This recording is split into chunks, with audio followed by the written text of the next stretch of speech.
Hello दोस्तों, मैं राहुल स्वागत करता हूं आपके अपने चैनल सक्सेस पॉइंट पे। दोस्तों, हम लोग रेलवे प्रीवियस ईयर में स्टार्ट किए थे साधारण ब्याज। तो आइए आज साधारण ब्याज के जो प्रश्न शेष थे उसको शुरुआत करते हैं। इसमें आप लोगों को हम 161 तक के प्रश्न करवा दिए थे। 161 तक के प्रश्न हमने पिछले क्लास में करवा दिया था। तो आइए आज 162 से क्या करते हैं, पुनः शुरुआत करते हैं। तो देखिए प्रश्न नंबर 162 कह रहा है कि 8700 अर्थात 8700 रुपये की कुल राशि कितनी होगी। इसे 12% की वार्षिक ब्याज दर पर 4 वर्षों के लिए निवेश किया जाता है। समय दिया है कि समय कितना है, तो समय आपका T बराबर दिया है 4 वर्ष। समय कितना दिया है? 4 वर्ष। और क्या दिया है? दर दिया है, R का मान दिया है कितना प्रतिशत? 12% प्रति वर्ष। प्रति वर्ष। तो हमें क्या पूछा है कि 8700 रुपये की कुल राशि, 8700 अर्थात P दिया है कितना? 8700।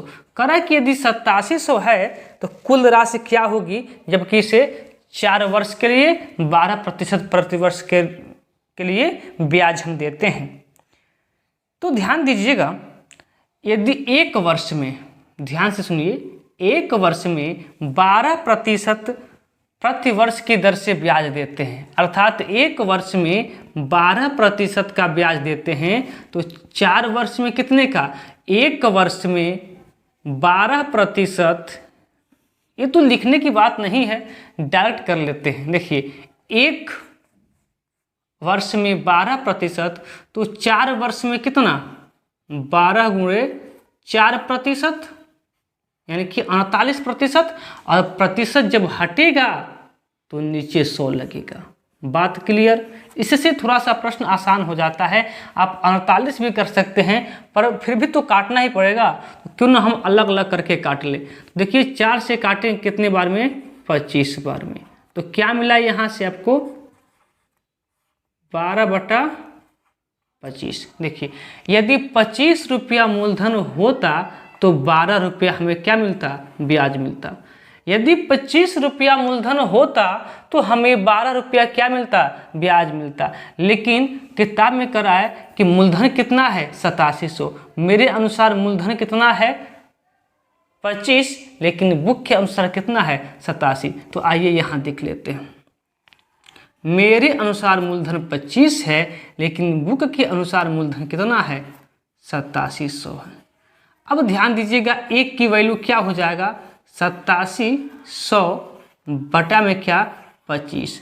मुझे एक बात बताइए, क्या इस 8700 को 87 और गुणे 100 नहीं लिख सकते हैं? बोलिए, बात तो वही हुआ, लेकिन लिखने से प्रश्न कितना आसान हो गया। देखिए, 25 से कम 25 और 25 चौको 100। देखिए कितना आसान बन गया।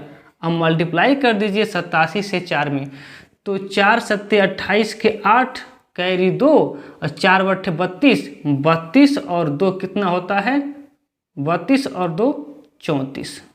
7 चौको 28 के 8 कैरी 2 और 4 बट्ठे 32, 32 2 34, 348। एक की वैल्यू कितनी होगी? 348। तो हमसे पूछा क्या है? हमसे पूछा है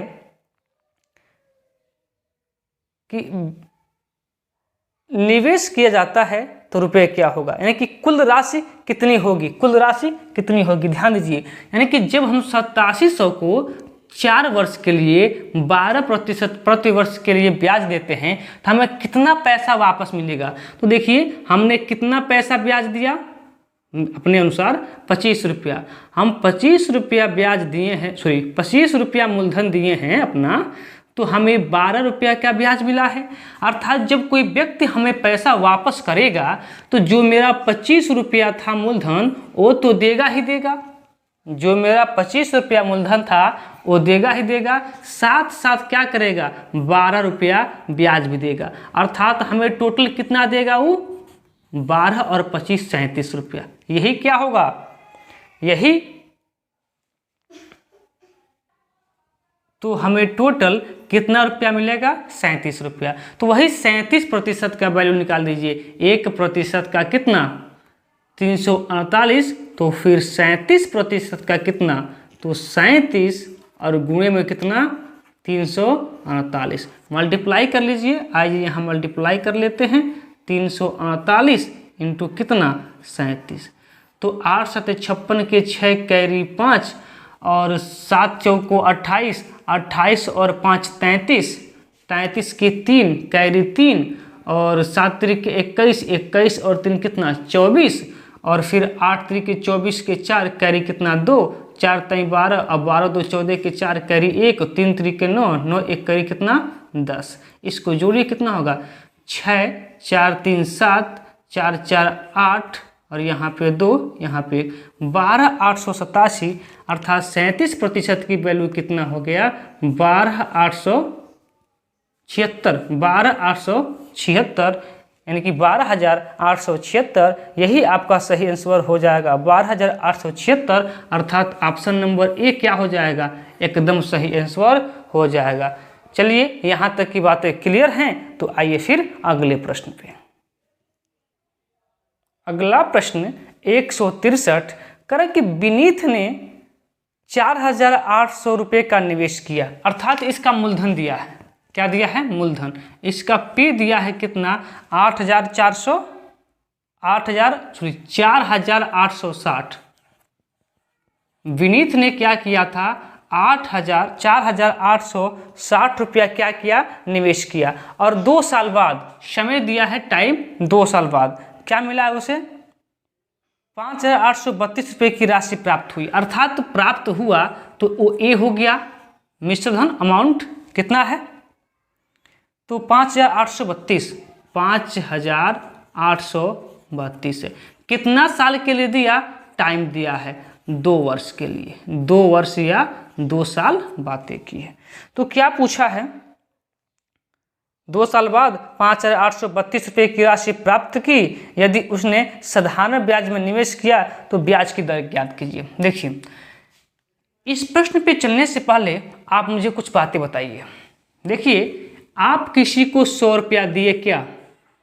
ब्याज पे, और 1 साल बाद, 2 साल बाद, 4 साल बाद, कुछ भी मान लीजिए, यानी कि कुछ समय बाद जब आप 100 रुपया दिए तो वो व्यक्ति आपको 1 साल बाद या फिर 2 साल बाद आपको 120 रुपया वापस किया। आपने 100 रुपया उसको दिया ब्याज के रूप में, लेकिन व्यक्ति ने आपको 2 साल बाद 120 रुपया वापस किया। तो हम पूछ लें कि ब्याज कितना होगा? और साधारण ब्याज में हर साल ब्याज क्या होता है? बराबर होता है। तो आप मुझे बताइए कि जब 100 रुपया आपने किसी को दिया 2 साल के लिए और 2 साल बाद वो व्यक्ति ने आपको 120 रुपया वापस किया, तो आपको ब्याज कितना मिला? तो आप कह देंगे 20 रुपया, क्योंकि जो हम 100 रुपया दिए थे वो तो हमारा है ही, जितना ज़्यादा है वही क्या है? ब्याज है। तो 20 ज़्यादा था इसलिए 20 क्या हो जाएगा? ब्याज हो जाएगा। वैसे ही मान लीजिए जो व्यक्ति विनीत है वो 4860 रुपया जब किसी व्यक्ति को देता है तो 2 साल बाद वह व्यक्ति क्या करता है? 5832 रुपये वापस करता है। तो यदि हम पूछ लें कि बताइए विनीत को ब्याज कितना मिला, तो वही बात आपने यहाँ क्या किया था? 120 में से 100 घटा दिया था, आपका 20 आंसर आ गया था। वैसे ही 5832 में से 4860 घटा दीजिए, आपका SI का मान मिल जाएगा। यानी कि 2 में से 0 गया, 2 यहाँ बचा 3, 13 और 13 में से 6 जाएगा कितना? 7 6 13, 7 यहाँ बचा 8, 8 में से 8 गया कितना? सॉरी 7, 7 में से नहीं जाएगा 17, 17 में से आपका 8 गया, 9 8 17 कितना? 9। अर्थात 2 साल में टोटल 972 रुपये का क्या मिला है? ब्याज मिला है। तो 2 साल का ब्याज कितना है? 972। बात क्लियर? तो 1 साल का ब्याज कितना हो जाएगा? क्योंकि साधारण ब्याज में हर साल ब्याज क्या होता है? बराबर होता है। तो जब 2 साल में 972 तो 1 साल का ब्याज कितना हो जाएगा? 972 डिवाइडेड बाई 2 यानी कितना? 4 दूना 8, 17, 8 दूना 16, 6 दूना 12। 1 साल का ब्याज कितना हो गया? 468 रुपया। चलिए इसको साफ कर लेते हैं ताकि स्पेस मिल जाए। तो देखिए 1 साल का ब्याज कितना हो गया? 468 रुपया। तो हमसे पूछा है दर क्या होगा, तो 1 साल का ब्याज कितना है? 468 रुपया। और ब्याज किस पे मिलता है? मूलधन पे। ब्याज किस पे मिलता है? मूलधन पे। तो 486 रुपये का ब्याज मिला 1 साल में। किसके ऊपर? तो हमारा मूलधन है 4860 के ऊपर। 486 का ब्याज मिला 4860 के ऊपर। प्रतिशत में जाना है, प्रतिशत में बताना है, तो प्रतिशत के लिए 100। अब देखिए 1 जीरो से 1 जीरो कट गया, 486 से 486 कट गया। आंसर क्या मिला आपका? 10%। और यही 10% क्या है? आपका सही आंसर हो जाएगा। यदि मैं दिए गए ऑप्शन की बात करूं तो ऑप्शन नंबर सी क्या हो जाएगा? आपका सही आंसर हो जाएगा।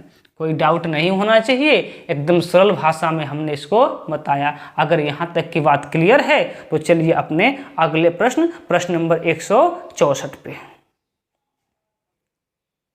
तो देखिए 164 नंबर प्रश्न कह रहा है कि एक निश्चित राशि पर 12% साधारण ब्याज पर 5 वर्ष के लिए अर्जित ब्याज। देखिए दर दिया है, आर का मान दिया है। दर मतलब आर का मान कितना दिया है? 12%। समय दिया है अर्थात टी का मान कितना दिया है? 5 वर्ष। अब यही पहले काम कर लेते हैं या चलिए फिर आगे करते हैं। तो कह रहा है कि अर्जित ब्याज कितना है? अर्जित ब्याज मतलब क्या? SI simple interest. कितना दिया है अर्जित ब्याज आपका? अर्जित ब्याज दिया है आपका 4080, 4080 रुपया क्या है? अर्जित ब्याज। बात क्लियर? देखिए ये 12% प्रति वर्ष है, प्रति वर्ष है। तो देखिए 1 साल में 12%, तो 5 साल में कितना प्रतिशत? 12 × 60%। और 60% की वैल्यू कितनी होती है? तो प्रतिशत हटा तो डिवाइड में 100 सटा। अब 1 जीरो से 1 जीरो और 2 से काटेंगे, 2 तिहाई 6, 2 पचे 10। क्या मिला यहाँ से? तो आपका मिला 3/5। देखिए यदि हम 5 रुपया निवेश हमने किया, यदि मेरा पूंजी 5 रुपया होता और हम दिए गए रेट और वर्ष के अनुसार दिए होते ब्याज पे, तो कितना ब्याज मिलता? 3 रुपया। 5 रुपये की राशि पर हमें कितना ब्याज मिलता? 3 रुपये का ब्याज मिलता। लेकिन बुक में कह रहा है कि नहीं, कितने का ब्याज मिला है? 4080 रुपये का। तो मेरे अनुसार जो ब्याज है 3 रुपये का है। चलिए यहाँ न लिख के ना हम यहाँ लिख देते हैं। मेरे अनुसार 3 रुपया का ब्याज है। थोड़ा सा और नीचे, मेरे अनुसार 3 रुपये का ब्याज है। 5 रुपये पर 3 रुपये का ब्याज मेरे अनुसार 3 का ब्याज है। लेकिन बुक के अनुसार कितना है? 4080 रुपये का ब्याज है। तो फिर 1 की वैल्यू कितना हो जाएगा? 4080 डिवाइडेड बाई 3। अब 3 से इसको संक्षिप्त कर लीजिए, क्या मिलेगा? तो 3 एकम 3, 1 बचा 10 हो गया, 3 तिरके 9, फिर 18 हो गया, 3 छक्के 18 और 0, 1360 हो गया 1 की वैल्यू। अब पूछा कि हमसे करा कि निवेश की गई राशि कितना होगा। तो हमने कितना निवेश किया है? 5 रुपया। हमने 5 रुपया निवेश किया तभी तो हमें 3 रुपये का ब्याज मिला। तो 1 की वैल्यू जब 1360 रुपया, तो फिर आप यहाँ 5 की वैल्यू निकाल दीजिए। तो 1360 इंटू 5 की वैल्यू आ जाएगा कितना? देखिए 0 और 5 6 के 30 के 0 कैरी 3, 5 3 15 और 15 3 18 के 8 कैरी 1 और 5 कम 5 5 1 6। कितना मिला? 6800 रुपया हमने पूंजी क्या किया था? निवेश किया था। और यही 6800 रुपया आपका आंसर हो जाएगा। यदि मैं दिए गए ऑप्शन की बात करूं तो ऑप्शन नंबर बी क्या हो जाएगा? सही आंसर हो जाएगा। अगर यहाँ तक की बातें क्लियर हैं तो आइए अगले प्रश्न की ओर बढ़ते हैं। तो देखिए प्रश्न नंबर 165 करा कि अंतिम राशि ज्ञात कीजिए। देखिए अंतिम राशि का मतलब क्या हुआ कि उसमें मूलधन और ब्याज दोनों शामिल होगा, वही क्या होता है अंतिम राशि होता है। अंतिम राशि ज्ञात कीजिए जब 8,000 रुपये की राशि को, पी कितना दिया है 8,000, प्रिंसिपल कितना दिया है 8,000, तो करें कि 8,000 की राशि को 12% प्रति वर्ष की दर से 4 वर्षों के लिए, आर का मान कितना दिया है 12% प्रति वर्ष, और समय कितना दिया है टाइम दिया है 4 वर्ष। तो बताइए अंतिम राशि क्या होगा, अंतिम राशि क्या होगा।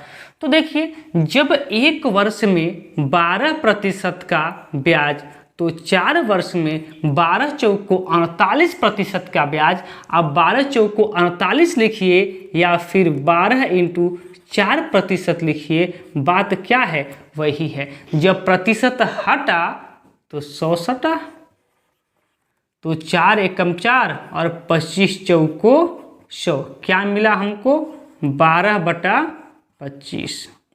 देखिए मेरे अनुसार यदि मेरा प्रिंसिपल, यदि मेरा निवेश किया गया राशि, यदि मेरा मूलधन 25 है तो उस पर ब्याज कितना मिला है 12 रुपया। यदि मेरा मूलधन 25 है तो ब्याज कितना मिला है 12 रुपया। बात क्लियर, याद रखिएगा, यदि मूलधन 25 है तो ब्याज 12 है। तो मेरे अनुसार मूलधन कितना है 25, यहाँ लिखते हैं, चलिए ठीक है। यदि मेरे अनुसार मूलधन 25 है लेकिन बुक के अनुसार मूलधन कितना है 8,000 है, तो फिर एक की वैल्यू निकाल लीजिए, तो 8,000 बटा में क्या 25। एक बात मुझे बताइए, इस 8,000 को हम ऐसे नहीं लिख सकते हैं, कैसे 80, चलिए इसको भी थोड़ा साफ कर देते हैं। देखिए 80 × 100, 80 × 100। अब जब इसको 80 × 100 करेंगे तो 8,000 तो होगा ही, पर एक कैलकुलेशन थोड़ा सा क्या हो जाएगा, हल्का हो जाएगा। कैसे, तो 25 एकम 25, 25 चौको 100 और 40 का 80 का 4 में कर दीजिए मल्टीप्लाई, तो 4/32 कितना 320। हमसे पूछा क्या है कि अंतिम राशि क्या होगी। तो देखिए 25 रुपया हम दिए हैं तो हमें 12 रुपया क्या ब्याज मिला है, तो जो मेरा 25 रुपया है वो तो मिलेगा ही मिलेगा, 12 रुपया का ब्याज मिलेगा। टोटल हमें कितना रुपया मिलेगा 25 + 12 कितना 37 रुपया मिलेगा। तो वही बात है, एक का मान कितना 320, तो आप 37 का मान ज्ञात कर लीजिए। क्या होगा 37 का मान 37 और गुणे कितना 320। इसको मल्टीप्लाई करिए, यही आपका आंसर होगा। तो आइए मल्टीप्लाई कर ही लेते हैं। तो 320 × कितना 37, 0 से मल्टीप्लाई मत कीजिएगा, लास्ट में 0 लगा देंगे। तो 7 दूना कितना होता है 14 के 4 कैरी 1, 7 × 21, 21 1 22, फिर 0 नहीं होगा, 3 दूना 6 और 3 3 के 9। देखिए यहाँ 4, यहाँ 6 2 8, यहाँ 9 2 11, 1 0 बढ़ गया 11,840, 11,840 यही आपका सही आंसर हो जाएगा। यदि मैं ऑप्शन की बात करूं 11,840 option number B, option number B पे दिया है, इसीलिए ऑप्शन नंबर बी क्या हो जाएगा आपका एकदम करेक्ट आंसर हो जाएगा। यदि यहाँ तक की बात है क्लियर, तो आइए अगले प्रश्न की ओर बढ़ते हैं। प्रश्न नंबर 166 करें किसी राशि को साधारण ब्याज पर 12% प्रति वर्ष की दर से निवेश करने पर 5 वर्ष बाद 3,900 रुपये का ब्याज प्राप्त होता है, निवेश की गई राशि ज्ञात कीजिए। देखिए सेम प्रश्न है, आर का मान दिया है, आर का मान दिया है दर 12% प्रति वर्ष, 12% प्रति वर्ष इधर है। समय दिया है टी का मान कितना 5 वर्ष, और क्या दिया है ब्याज दिया है, क्या दिया है ब्याज SI कितना दिया है 3900, हाँ 3,900 रुपये का क्या दिया है, ब्याज दिया है। तो पूछ रहा है कि निवेश की गई राशि क्या होगा। ठीक है, तो एक साल में जब 12% तो 5 साल में कितना, 60%। जब ये प्रतिशत हटेगा तो बटा में 100 सटेगा। 1 0 से 1 0, 2 से काटेंगे तो यहाँ 3, 2 से काटेंगे तो 5, क्या मिलेगा 3/5। देखिए यदि 5 रुपया मेरा मूलधन होता, मूलधन मतलब निवेश की गई राशि, यदि 5 रुपया मेरा मूलधन होता तो ब्याज कितना निकल के आता, ब्याज कितना मिलता, 3 रुपया मिलता। यदि 5 रुपया मेरा मूलधन है तो ब्याज कितना है, 3 रुपया। तो मेरा ब्याज मेरे अनुसार कितना है, 3 रुपया है, लेकिन किताब के अनुसार कह रहा है कि नहीं, कितना है, 3900 है। तो फिर एक की वैल्यू ज्ञात कर लीजिए, क्या हो जाएगा 3900 बटा में कितना 3, भाग कर दीजिए 3 एकम 3 और 3 3 के 9 कितना 1300। लेकिन पूछा क्या है कि निवेश की गई राशि, तो हमने कितना निवेश किया है 5, तो 1 की वैल्यू 1300, तो 5 की वैल्यू कितना हो जाएगा 1300 इंटू कितना 5, 13 पचे कितना 6500, और यही 6500 आपका सही आंसर हो जाएगा। यदि मैं दिए गए ऑप्शन की बात करूं तो ऑप्शन नंबर सी पे दिया है, ऑप्शन नंबर सी क्या हो जाएगा, सही आंसर हो जाएगा। चलिए अगले प्रश्न पे। अगला प्रश्न देखिए, प्रश्न नंबर 167 करें कि 7700 रुपये को साधारण ब्याज पर निवेश किया गया। 7700 रुपया है अर्थात पी है, प्रिंसिपल कितना है 7700 रुपया, ये क्या है प्रिंसिपल है।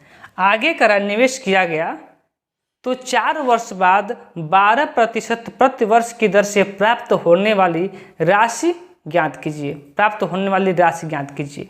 टी का मान दिया है और आर का मान दिया है।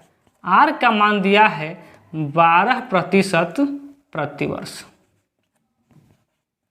प्रति वर्ष, ये क्या है आर का मान है, और टी का मान दिया है कितना 4 वर्ष। तो प्रश्न कह रहा है कि यदि हम 7700 रुपये को 12% प्रति वर्ष की दर से यदि 4 वर्ष के लिए निवेश करें तो 4 साल बाद हमें कितना रुपया मिलेगा। तो देखिए 1 साल में जब 12% का ब्याज, तो 4 साल में 12 चौक को 48% का ब्याज, या फिर इसको लिख सकते हैं 12 गुणे 4, 12 चौक को 48 कहें या 12 गुणे 4 कहें, इतना प्रतिशत। जब प्रतिशत हटेगा तो नीचे 100 सटेगा। बात क्लियर है, नीचे 100 सटेगा। अब देखिए 25 से कम 25 और 25 चौक को 100, 1 मिनट 25 से कम 25 ना, 25 चौक को 100 और 4 कम 4, ठीक है। तो क्या मिला यहाँ से 12/25। मेरे अनुसार मूलधन कितना है 25 रुपये का है, लेकिन बुक के अनुसार कितना है 77 रुपये का है। यहाँ लिख लीजिए मेरे अनुसार मूलधन 25 रुपये का, थोड़ा सा नीचे लिख देते हैं, मेरे अनुसार मूलधन 25 रुपये का, लेकिन बुक के अनुसार कितने का 7700 का। तो 25 की वैल्यू 7700 के बराबर है, क्योंकि ये मेरा मूलधन है, बुक का मूलधन है, मूलधन हमेशा क्या होगा बराबर होगा। तो फिर 1% की वैल्यू कितना होगा 7700 डिवाइडेड बाय कितना 25। थोड़ा सा मेरी बातों को समझिएगा, क्या 7700 को हम ऐसे नहीं लिख सकते हैं 77 गुणे 100, बात तो वही हुआ, लेकिन काटना कैलकुलेशन आसान हो जाएगा। 25 से कम 25, 25 चौक को 100, तो 1 की वैल्यू कितना आ गया 7 चौक को 28 के 8 कैरी 2 और 7 चौक को 28, 28 2 30, 308 रुपया। तो हमसे पूछा क्या है इस प्रश्न में, इस प्रश्न में हमसे पूछा है कि प्राप्त होने वाली राशि क्या होगा। तो देखिए मैं कितना प्राप्त होगा, 25 रुपया तो हमने दिया, मूलधन मेरा है वो तो मिलेगा ही मिलेगा, 12 रुपया का ब्याज भी मिलेगा, टोटल कितना मिलेगा 37 रुपया। तो वही 37% की वैल्यू निकाल दीजिए। 1% का मान 308, तो 37% का मान कितना 308 इंटू कितना 37। आइए मल्टीप्लाई कर लेते हैं, तो 300 308 इंटू कितना 37। तो 8 7 56 पूरा पूरा हो जाएगा क्योंकि यहाँ 0 है, और फिर 7 त्रिके 21, 3 बटे 24 पूरा पूरा क्योंकि 0 है, और 3 त्रिके 9 कितना होगा 6 9 3 11 396। 396 किस पे लिखा है 11 396, यही आपका आंसर है। लेकिन ऑप्शन की मैं बात करूं 11 396 तो ऑप्शन नंबर ए, और यही ऑप्शन नंबर ए क्या हो जाएगा आपका एकदम सही आंसर हो जाएगा। तो चलिए आज की क्लास को यही रोक देते हैं, इसके आगे आने वाले प्रश्न हम लोग कल के क्लास में कवर कर लिया जाएगा। तो चलिए बस आज के लिए इतना ही।